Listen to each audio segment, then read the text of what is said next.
তামামি ওয়া তাওয়াল্লি শিরক। আবু দাউদ হাদিসটি সালাতের হাসান। রাসূলুল্লাহ সাল্লাল্লাহু আলাইহি সাল্লাম বলেন ইন্না রুহাই নিশ্চয় জাদু ওয়া তামামি তাবিজ করা, তাবিজ দেওয়া এবং তাবিজ সেকিয়ে তাবিজ বিক্রি করে খুবই কথাবার্তা শিখু। কেউ ভালোবাসা সৃষ্টির জন্য তাবিজ ব্যবহার করে, তোমার আশার জন্য তাবিজ ব্যবহার করে, তুমি যে বললেন খুবই হলো শিখ।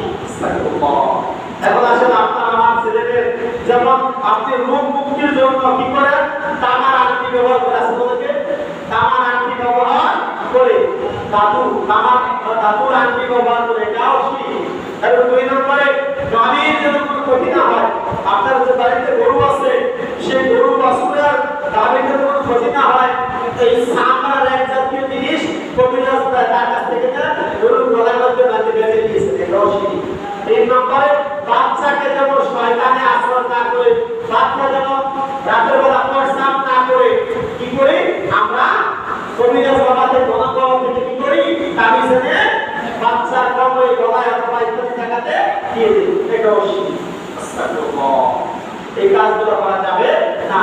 আপনার ছেলে আপনার মেয়ে প্রস্তাব করে রাতের বেলা ঘরে এগুলো তাবিজ এনে দিচ্ছে, এটাও শিখ। বাবা আমাদের গ্রামের পরিষেবা বলে আমি শিখ যে করবে তার এই কথা শিখ থেকে আমি বাস্তবে আপনি বাস্তবে তাই তো কিয়ামত আমরা জানি বাস্তবে কাজে কঠিন শাস্তি আল্লাহ রাব্বুল আলামিন দিবেন।